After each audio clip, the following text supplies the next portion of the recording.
ganyan sa akin. Wag naman kayong mga judgmental. Pero pag siya nakakita ng hindi maganda, comment agad. Tama po ba? Bato-bato sa langit, ang tamaan, magbago. Huwag ka magalit sa amin. Yan. Magbago. Yan. Kaya nga, repentance, pagbabago ng kaisipan tungkol sa kasalanan para mabago ang buhay. Transformation, sa pagkakilala natin sa Lord, tulad na nasabi ko po kahapon, ang magbabago po sa atin ay ang Lord. Yung katabi mo, hindi kanyang kayang baguhin. Kahit yayain ka pa ng yayain, kahit sabihan ka pa ng sabihan, kung wala doon yung conviction ng Lord, hindi po tayo mababago. Ang tanong, bakit po ba tayo umattend sa church ngayon? Kasi itong katabi ko, kinurot ako Pag di ako umattend, kukurutin daw ulit ako. Tama po ba? Or umattend po tayo dito kasi gusto natin makilala, mapasalamatan ng Diyos. Minsan, makikita po natin yan doon sa motive ng ating heart. Tandaan niyo po, God is a personal God. Alam ng Diyos ang kapasidad mo, alam ng Diyos ang ganan mo. Pero ang tinitingnan ng Lord, are you willing? Alam ko po, busy po kayong lahat. Marami kayong mapagkakaabalahan, marami kayong gagawin. Pero, the fact na kayo po ay nandito, it speak of something. Tama po ba? Marami tayong in-invite, hindi lahat nakapunta. Not to judge them kasi maybe yung iba, meron na talaga schedule. Paano naman po doon sa, tinatamad ako Mainit ang aga. Pero doon sa mga gusto, meron pa nga tayong kapatid dito nang galing pa ng Imus. Pero maagang dumating. Minsan yung kapitbahay lang natin dito, late na nga, nasa likod pa, una pang lumabas. Bato-bato sa langit, ang tamaan, ibato mo din sa iba. Hindi, joke lang po yan. Ayan, nawala ko yan. Ayan, being set apart for the bridegroom. Alam niyo po, there is a reason bakit po meron tinatawag na engagement ring. Although dati walang engagement talagang kasal kung kasal, tama? So ngayon, bakit nagkaroon po ng tinatawag na engagement? Because you are being set apart for the groom. Pag may sing-sing ka na, ibig sabihin, hindi ka na pwedeng lagyan ng sing-sing ng iba. Tama po ba? Kaya nga tinatanong nila, hanggat wala pang sing-sing, pwede pa. Kaso pag may sing-sing ka na, you are being set apart. Same ng church. Kung tayo po ay talagang sa Panginoon, we are being set apart from the world. Marami pong nagsasabi. Alam niyo po, may na-sharean ako dati sa company. Although marami na ako na-sharean sa company, ito po lagi nilang sinasabi, ayoko sa Christian. Kasi ang daming bawal.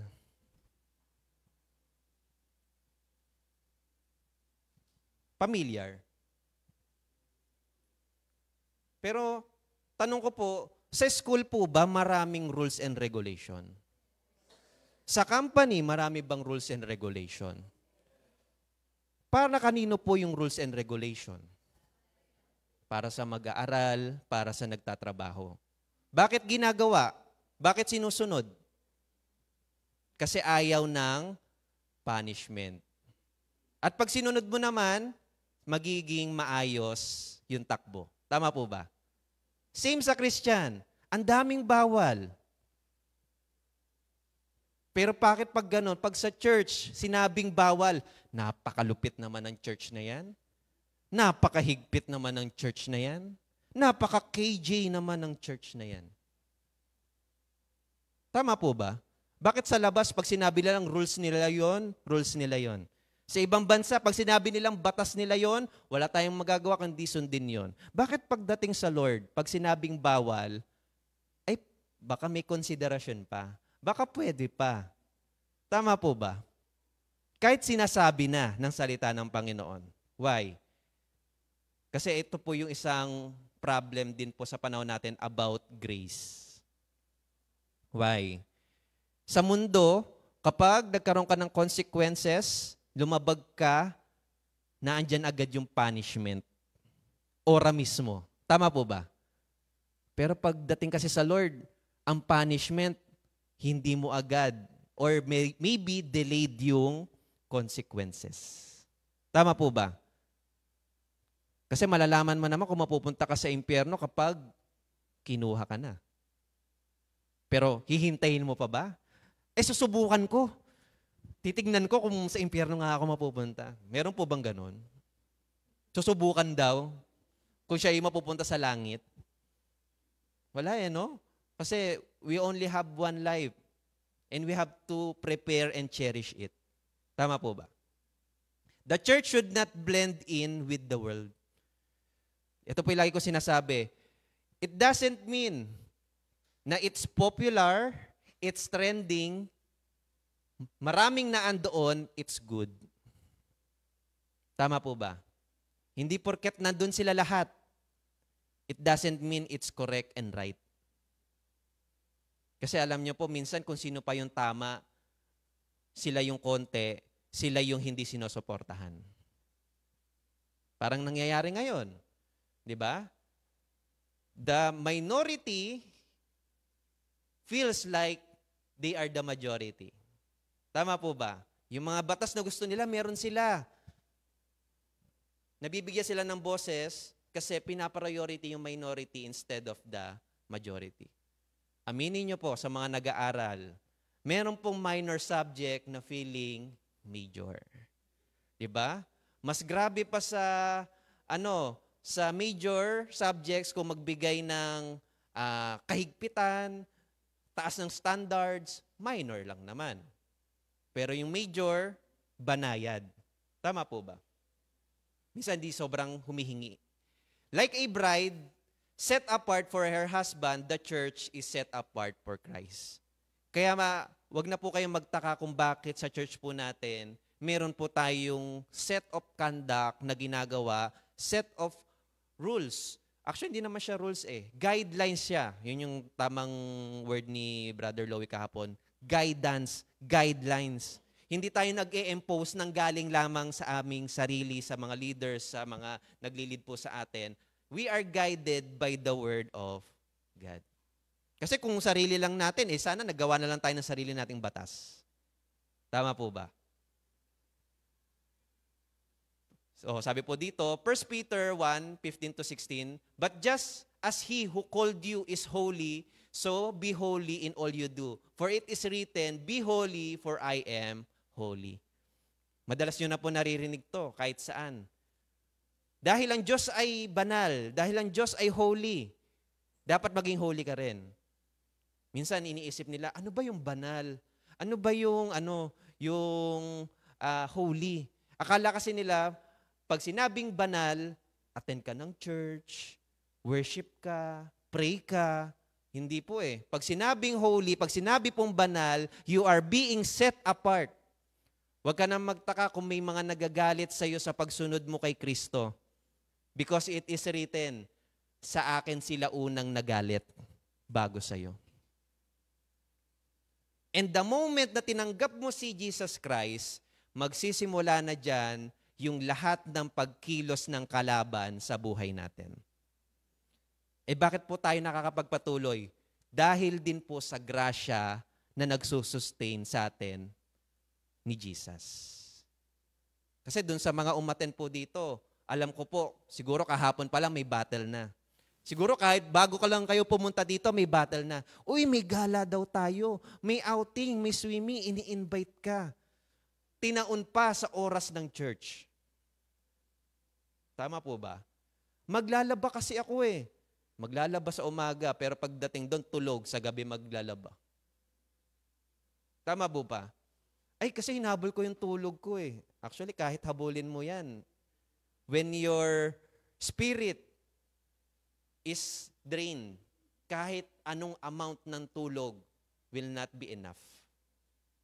Why? Kasi pag pagod ang katawan mo, pag drain ka, pag stress ka, kahit anong pahinga mo, stress pa rin.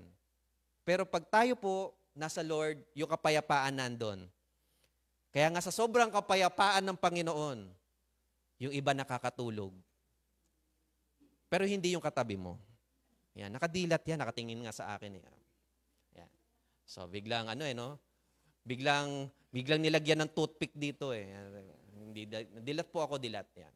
So pangatlo po, apat lang po ito mga kapatid. Garments of righteousness. May mga nabanggit po dito about doon sa gamit ng bride.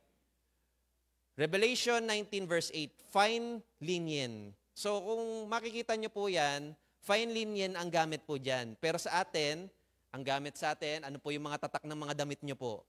Made in 100% cotton. Diba? Yung iba naman, made in 100% silk. So sa timing po dyan, mas kilala po yung fine linen. Diba? Bright and clean was given to her to wear. So ang sinabi po dyan yung meaning ng fine linen stands for the righteous act of God's holy people. Ibig sabihin po pala, pag gumagawa po tayo ng tama, nagiging bright pala tayo. Kapag sumusunod tayo sa Lord, nagiging clean po pala tayo. Mga kapatid, wag na po kayong magtampo kung may nagsasabi sa inyo na, uy, banal-banalang ka lang eh. Di ba ganito naman talaga ugali mo? Tandaan niyo po mga kapatid that the church is not for the perfect people. Kasi kung may perfect dito, perfect yung katabi mo, sana all. Why? Baka kasama niya na si Lord. Bakit? Kinuha na siya, perfect na eh. Kaso nandyan pa yung katabi mo. Ibig sabihin, lahat po tayo is, tawag po dito, sabi ni Ate Jamie, we are work in progress. Diba? Lahat po tayo nandoon. Kasi kung tayo po ay perfect na, kasama na natin si Lord. Yung mga graduate, perfect na sila. Kasama na nila si Lord. Gusto niyo po bang maging perfect? Bakit parang kumonte? Kasi sabi mo, Pastor, pag perfect, kinuha na ni Lord eh. Ayan.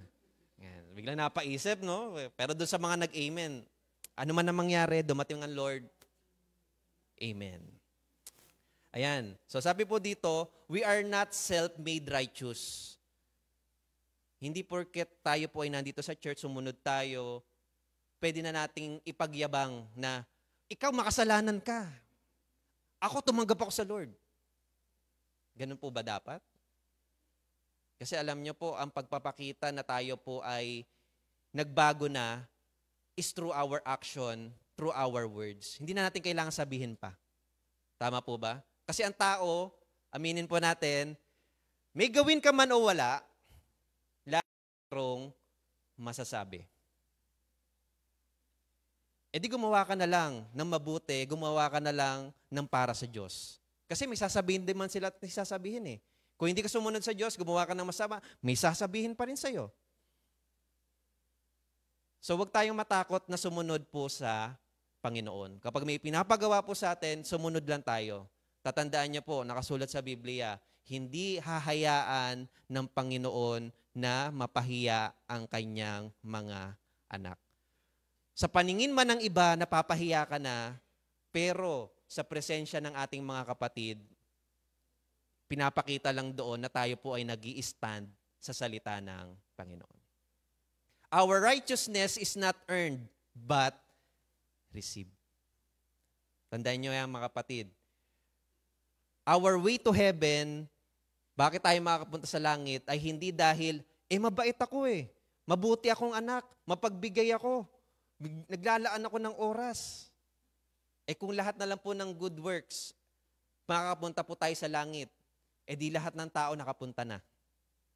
Kahit masamang tao pa. Tama po ba?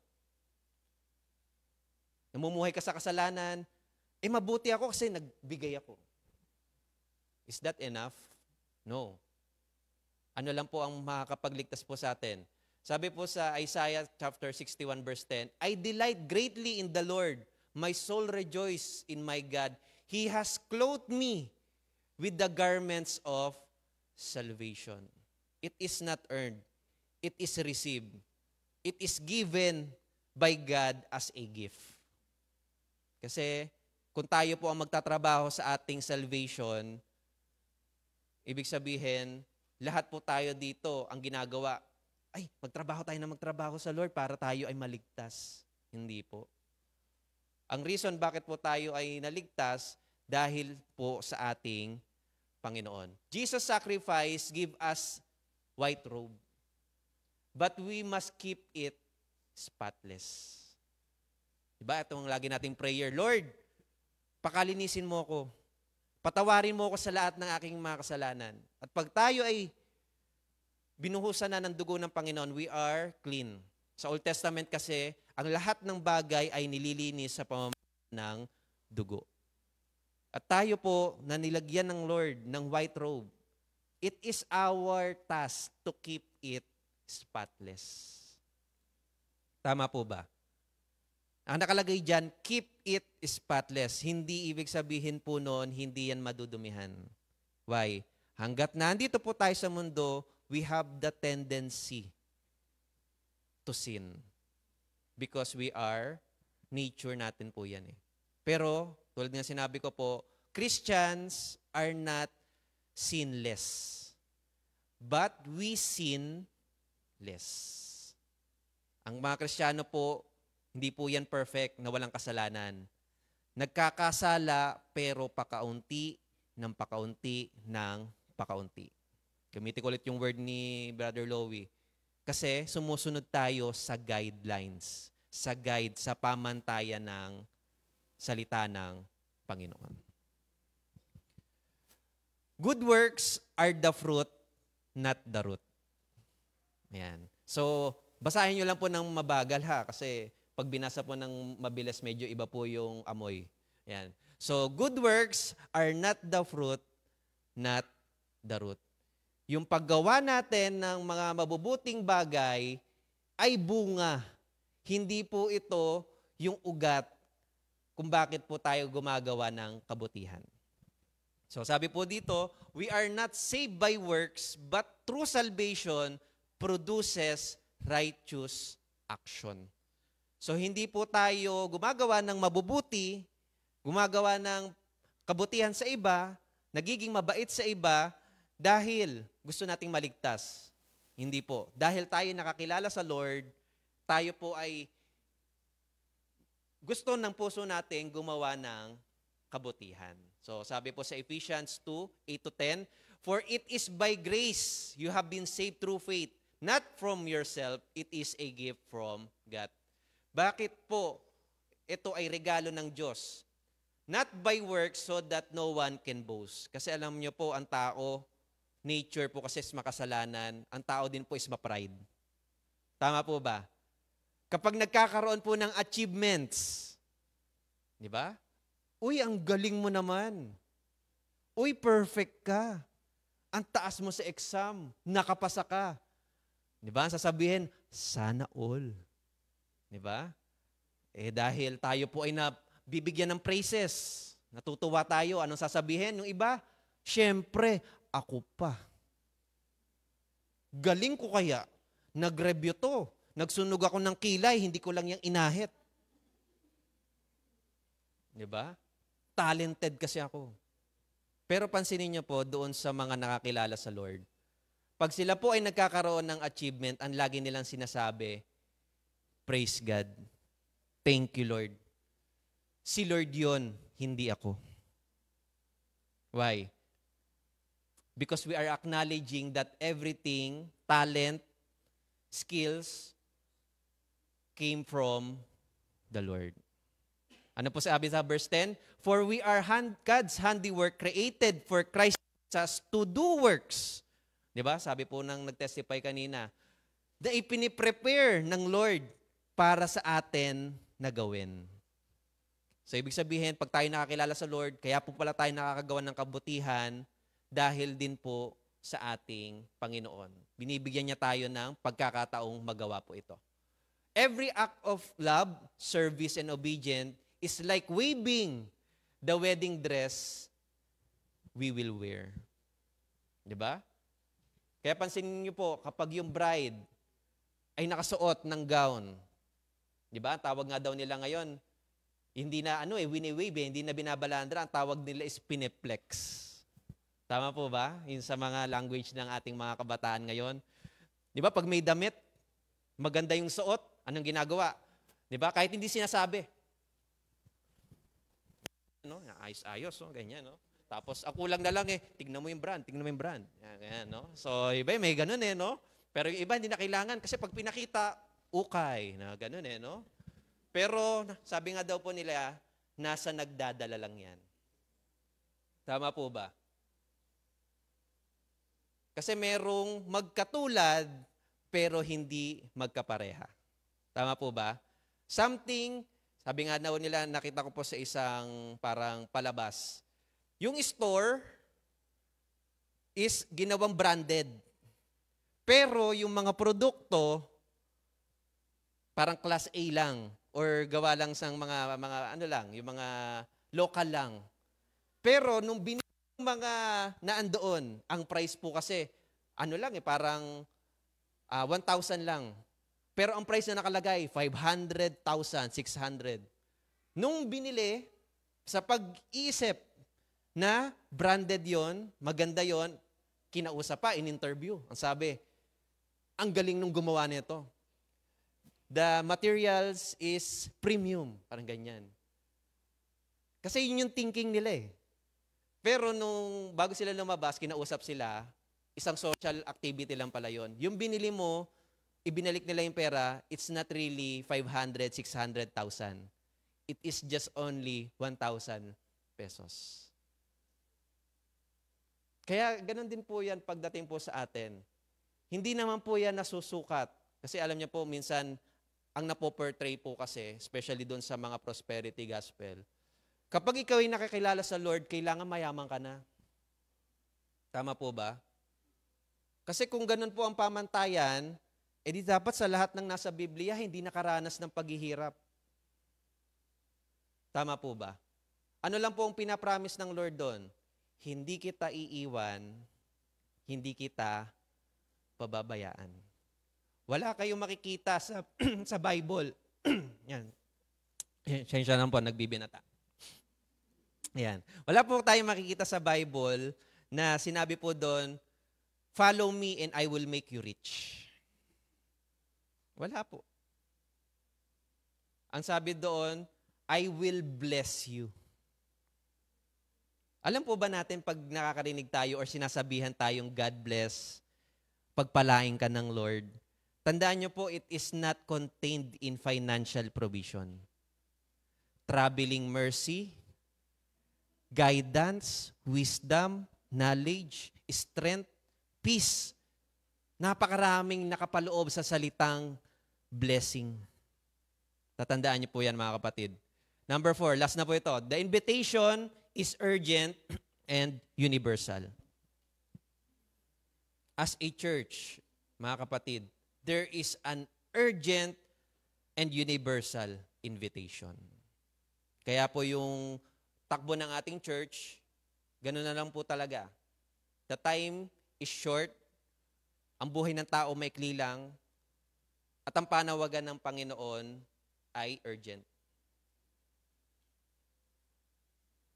Revelation 19, verse 9. Sabi po dito, then the angel said to me, write this, blessed are those who are invited. Kaya po doon sa mga first-timers natin na na-invite, ito lang po sasabihin ko po sa inyo, you are blessed. Kaya ito po talaga ang ating takbo ng church. We are called to invite. We are called to share the Word of God. To the wedding supper of the Lamb, He added this, the very true words of God. Ito po mga kapatid, many are invited, but only few prepare. Alam niyo po, pagdating talaga sa Bible, maraming symbolism. Ginagamit po yung mga parable, ginagamit po yung kwento, para mas lalo po natin siyang maintindihan. Pwede siyang tanggapin literally, but it always have a spiritual meaning. So, kung matatandaan nyo po, like in the parable of the wedding banquet, many ignore and reject the invitation. So, kung gusto nyo po siya mabasa sa Matthew chapter 22, 1-14, ang sabi po doon ng hari, sabi po doon na nag-conduct ng wedding, so, magpe-prepare ako, magtutumba ako ng baka, tapos itatayo ko ulit. Imbitahan lahat. Nag-send siya ng invitation. Pero doon sa mga sinendan niya ng invitation, lahat ay tumanggi. Meron pa nga doon yung sinendan niya ng tao ng invitation, yung ginamit niyang mensahero, pinatay pa. So nagalit yung nag-host ng wedding.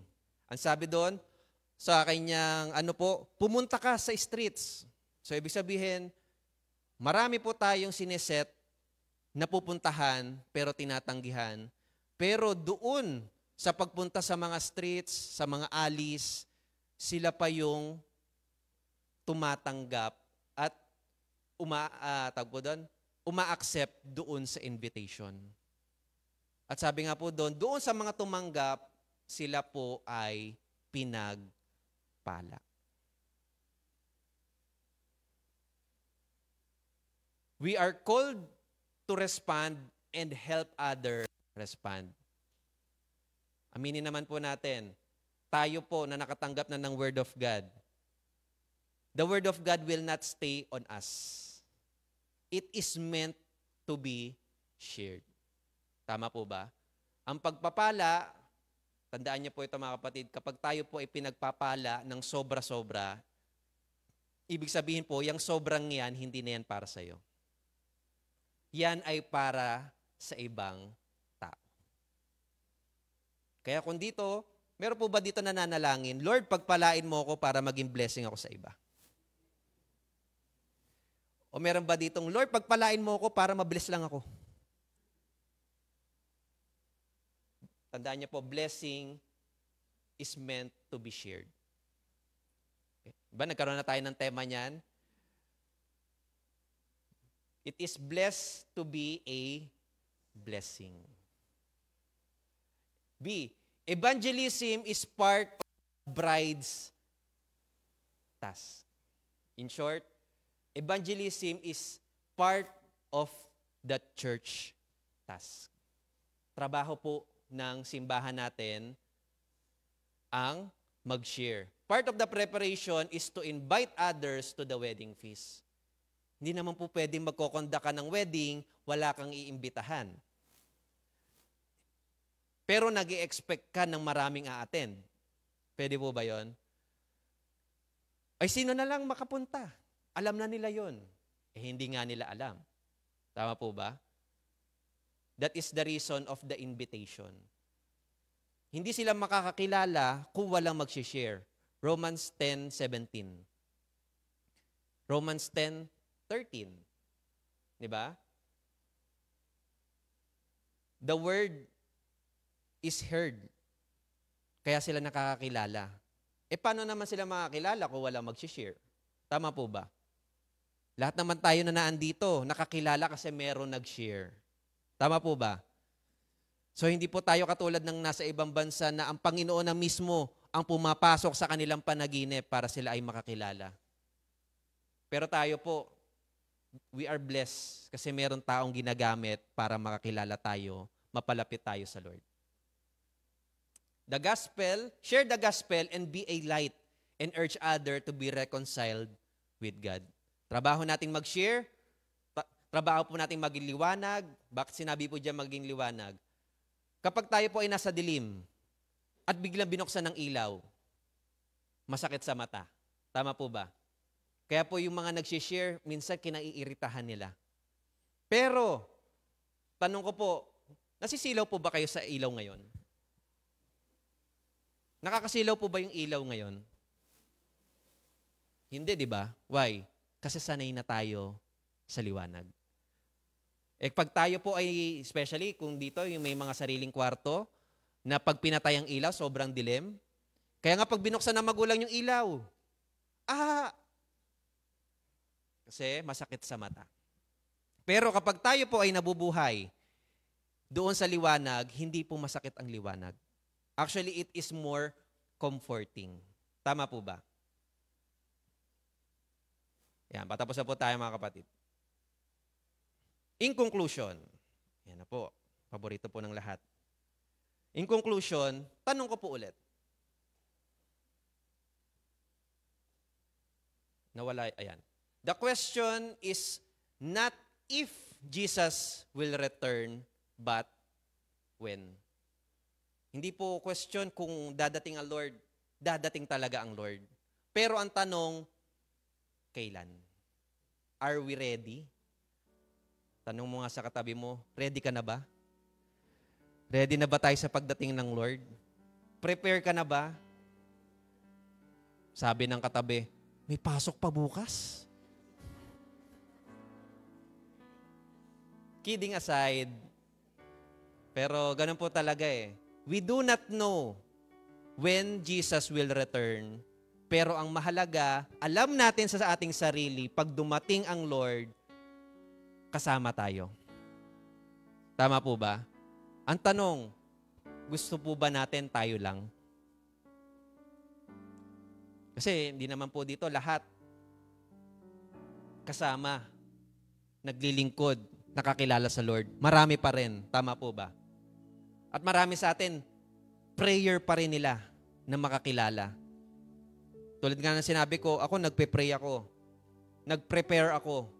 Pero ang kalooban ng Lord, hindi ikaw ang mag-share. Pero syempre, dapat meron din po tayong part. Okay? Ayan. So sabi po dito, the bridegroom is coming. Are we ready? Diba? Doon sa 10 virgins. Meron pa po bang langis ang ating lampara?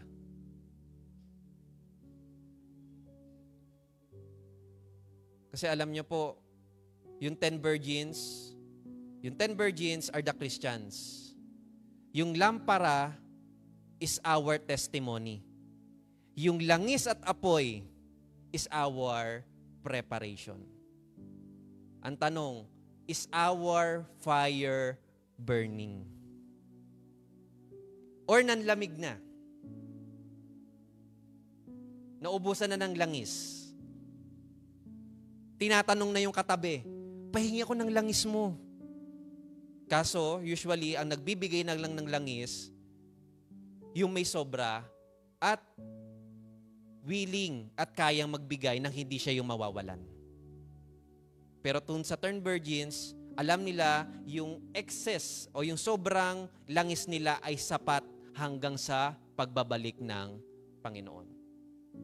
Kaya kung tayo, wala tayong hindi nagbaburn kasi walang oil, let's pray mga kapatid.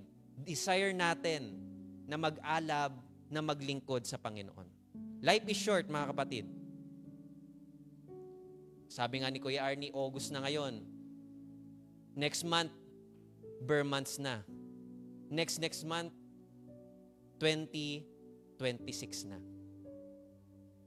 Sabi po ng Revelation 22 verse 12, Look, I am coming soon. Ano sabi ng Lord? My reward is with me, and I will give to each person according to what they have done. Pag tayo ba'y humarap sa Panginoon at tinanong, Anak, ano-ano na ang nagawa mo para sa akin? Di po ba ang sarap sabihin, Lord, ito po yung mga nagawa ko po para sa inyo. Di ba? Parang magulang, excited na excited yung bata, Uy, kamusta ang araw mo? Ay, Daddy, Mami, tinuruan kami ni teacher, ito po yung mga activity. Ang magulang tuwang-tuwa. Tama po ba? Kasi nakita niya may progress, may improvement, may ginagawa, at may magagawa. Tama po ba? Last question, sa pagtatapos ng ating gawain. If Jesus came today, would He find us living for Him or just living comfortably? Masaya na ako kasi uma-attend naman ako every Sunday. Masaya na ako kasi nakakapanood naman ako online. Pero sabi nga ni Ate Au kanina, hindi naman tayo tinawag para lamang mag-stay sa church. Tinawag po tayo para lumabas ng church at imbitahan yung mga dapat isama doon sa wedding. It is very a good and great representation na kapag tayo ay nakakakita ng wedding, kapag naging successful, naging bongga, naging maganda, hindi natin napapansin there was a good and great preparation before it happened. E paano po kaya kung yung tinatawag na wedding is the rapture? Na pag ikinasal na, tama no, Ate Jamie, dun sa diniscuss kanina umaga, pag isinara na yung pinto, wala nang makakapasok. Kahit kumatok ka pa, kahit pilitin mo pang pumasok, hindi na makakapasok. Sa umagang ito, mga kapatid, tayo po ay panandali ang yumuko at tayo po ay manalangin. Hallelujah, Jesus. We glorify and magnify your name. Lord, maraming salamat sa inyo pong mensahe. Lord, sa pagsisimula ng temang ito, continue to remind us, magrema po sa amin, mag-stick po sa amin, Lord God, the urgency to prepare, to respond, to serve, to love.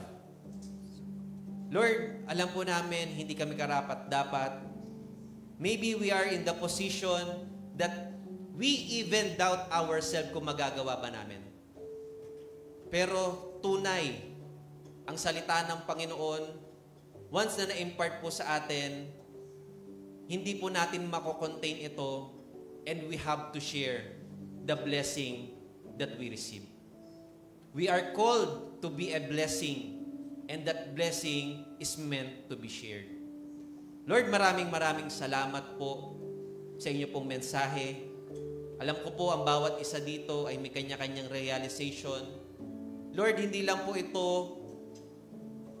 tumimo sa aming puso sa araw na ito lamang. Bagkus magkaroon po ito ng transformation sa aming kaisipan on how we believe and how we will live. Lord, maraming salamat sa araw na ito. Alam mo namin na kulang ang salitang pasasalamat, pero Lord, even if kahit ang aming sariling buhay ay kulang, Lord, gagawin po namin kung ano ang aming kakayanin hanggang sa inyo pong maling pagbabalik. Minsan pa mga kapatid, tayo po ay tumayo as we close. So, papurihan po ulit natin ang ating Panginoon for the very last time. Tunay po ang Panginoon is papalapit na, malapit na ang kanyang pagdating. Ang tanong, ready na po ba tayo? Anytime na dumating ang Lord, handa tayo.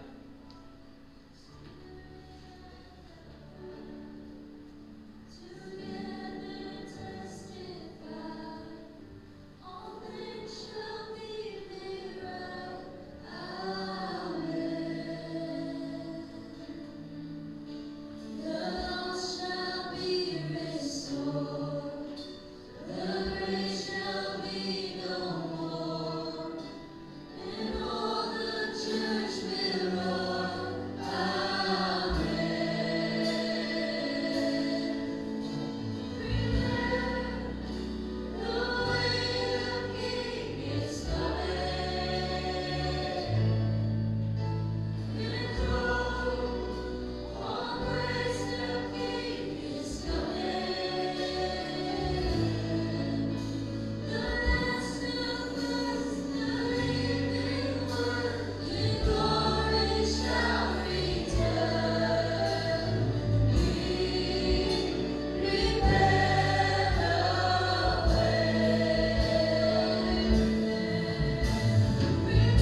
thank you, Pastor Archie, sa first of the series for our theme this month, Church Readiness for the Lord's Coming.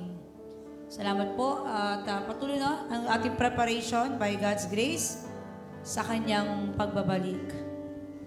Okay, so mayroon na po tayong mga announcement, but before that, no, since ngayon po ay first week of the month of August, we would like to greet, syempre gusto natin makibahagi at makisaya, no, sa ating mga kapatid na magdiriwang ng kanilang kaarawan.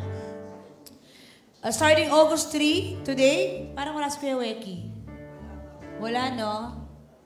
Okay, Kuya Weki, August 3, Kuya Robert, wow, August 12. Kuya Robert, debut. August 15, si Concy, Sunny. Sana ba, binadating kahapon, ano? August 19, kay Kuya John Paulo Portugal, na nasa Singapore. Paabot niyo po yung aming pagbati. Kuya Paulo, kung nanonood ka, happy birthday. August 22, syempre, si Ma'am Weng. Shalana. Yan, dito po tayo sa unahan.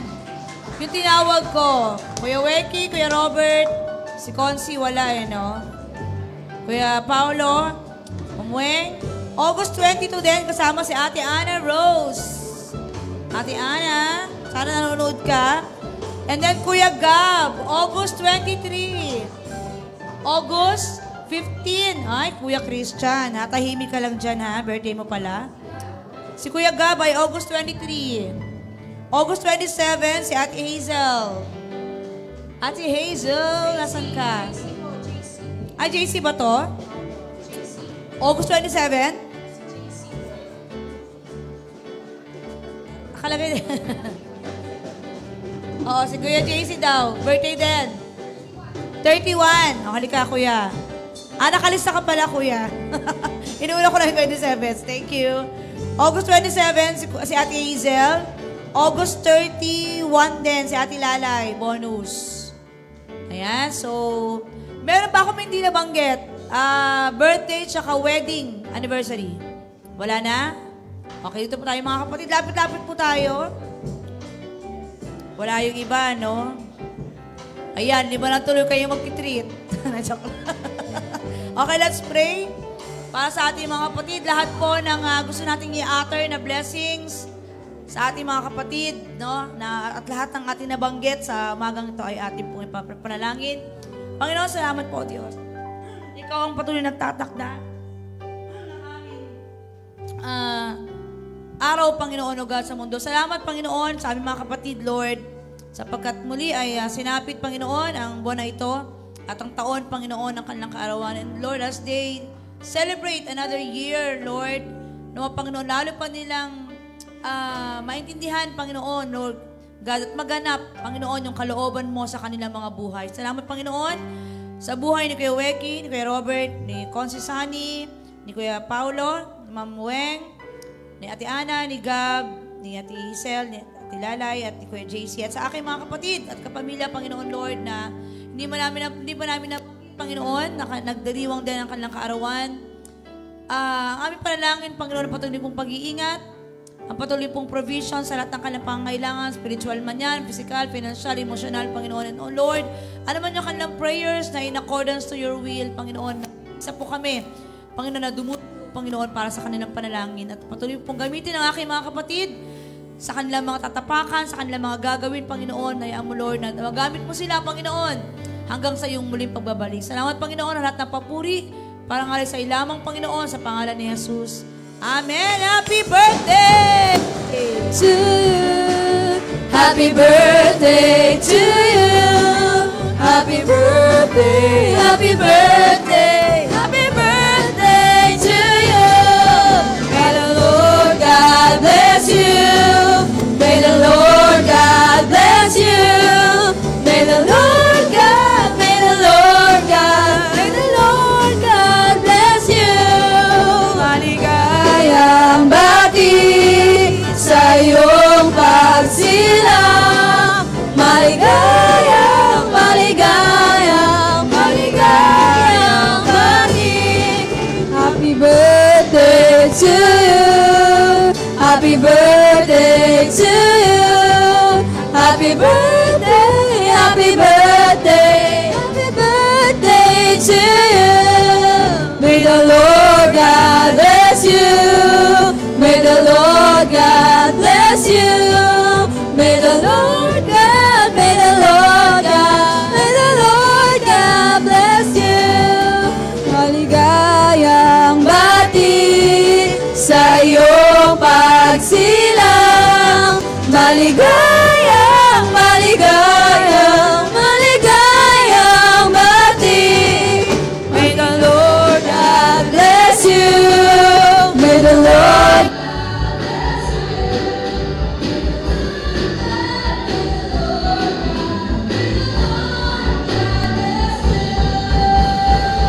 kalakasan, Panginoon, sa kapayapaan, Lord, sa kagalakan, Panginoon, na hindi namin kayang i-contain, Father God, sapagkat Ikaw ay mabuti, Panginoon, at niloob mo, Lord, na kami po ipatuloy, Panginoon, na makapakinig ng salita mo, Panginoon, at hayaan mo lang, huwag mong ilaw, Panginoon, Lord, na ito po ay mapakinggan lamang.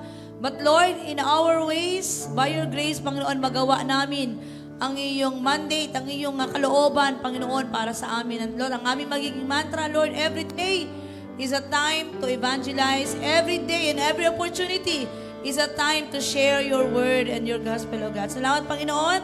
And as we raise our hand, now may the God of peace, who through the blood of the eternal covenant brought back from the dead our Lord Jesus, that great shepherd of the sheep, equip you with everything good for doing His will, and may He work in us what is pleasing to Him, through Jesus Christ, to whom be glory forever and ever. Amen. Salamat, Panginoon. Ang lahat ng papuri, parangal sa iyo lamang, O Diyos, sa pangalan